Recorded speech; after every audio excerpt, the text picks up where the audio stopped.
Hello everyone and welcome to my channel 2H Combo. Today I'm shifting gear a little bit. I'll be giving you 10 tips on stock market long-term investing for beginners. The reason is that one of my relatives wants to learn how to invest in the stock market. And I think it's not a bad idea, especially during the time of uncertainty like we are in right now. It's as sad as to hear that some people lost their jobs, and it's really difficult. I can understand that. So it's good to have another source of income. So investing in the stock market is not a bad idea at all. For those of you who don't know, I started investing since early 2000. Back then I didn't really know much about stock market, and so I had to look around and work my way up, and so I've been doing fine. I stopped working 5 years ago. Basically, I'm living off my investment. So stock market is not the only source of income, but it's one of them that gives me some money to live on. So I think everybody should know how to invest and invest properly. That's the reason I want to share with everyone what to do. So let's get started. Number one is to make sure you have an emergency fund. It's really important to have an emergency fund for various reasons, because you don't know when the rainy day is here. So it's always good to have at least 3 to 6 months worth of expenses. And once you have an emergency fund, it's not a problem. I mean, you can save some extra money you have for investing. The problem some people have is that they don't have an emergency fund and they want to invest. So they start investing, and then they have an emergency and they go into the investment fund, and that's gonna screw up everything. It's not gonna work that way.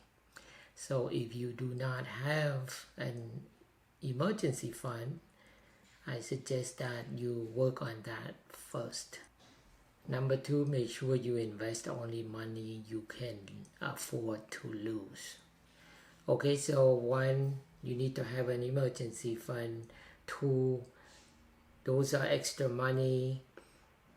As much as you want to be very careful, you don't know what may happen, right? So if the worst scenario, you can lose it all, and you should know ahead of time that if things go wrong and you lose it all, no problem. You start it all over again. But that's not what we want though. But the goal is to make sure that's not the money you need to live on. And in case that you lose it, fine, no big deal. That's what I'm trying to say. Number 3, make sure you know that you are investing for the long term. The problem with some people, they invest initially, they say they're going to be in it for the long term, but then the market goes up, they see the gain, they're happy, they get excited, and then they sell. It works the other way as well. People see the market is going down, they panic, they sell. The problem is you don't know where the bottom is, so you get out and you don't get back in. You take a loss and you never regain the loss back. So what are we talking about long term? By the IRS in the US, long term is defined as 1 year. Okay, I'll talk a little bit more about it toward the end, what that means, okay, in terms of your taxes. So in my opinion, also from my experience, 1 year is not long enough. You need to hold at least 2 years or longer.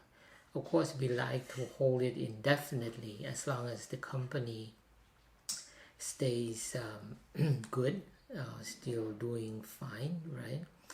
So the reason I say at least 2 years, because statistically, when the market goes into recession, it takes about 1.5 to 2 years to get out of it. Okay, so even you hold it for 2 years and the market comes back, you probably break even and make a little bit. So that's not good enough, right? If we buy a good company, we hold as long as we can, and we're looking to double, triple, and quadruple. And there are good companies out there that are able to do that. Within 5 to 10 years, you should be able to double, triple your money. Okay, let's go on to the next one. So the next one is number 4. Number 4, we only buy good companies. What does that mean? We need to check it out. We need to understand their business. We need to look at, their income, their profit, their debt, see how good they are. That determines how good the company is. It's just like if you were to go out there wanting to buy a restaurant, you want to know if they make any money, how much the expenses are, how long they have been in the business, do they have any debt, you see any future in the business. Same thing, because when we buy into a business or when we buy a share in the business, we actually own a small portion of the company. So it's not that much different from buying a whole business on your own. So it is at least important that you understand the business, okay? And if you want to learn a little bit more, I will make another video showing you how you should go about evaluating a business before you say, okay, it's a good business that you're willing to put your money in. Okay, number 5, I believe. So number 5, we need to diversify our portfolio because we don't want everything in one basket and then the company goes bust and you go down with it. We don't want that. Therefore, I recommend that you need to have at least 10 stocks up to 20 stocks. What that means is that, for example, if you have $100,000, you want to divide it up into 10 portions. So one portion is only for one stock. That way you are on the safe side, just in case. Number 6. Number 6, we need to cost average in. What does that mean? For the example that I just gave you, so $10,000 for one company, we're not going to put down all $10,000 at once.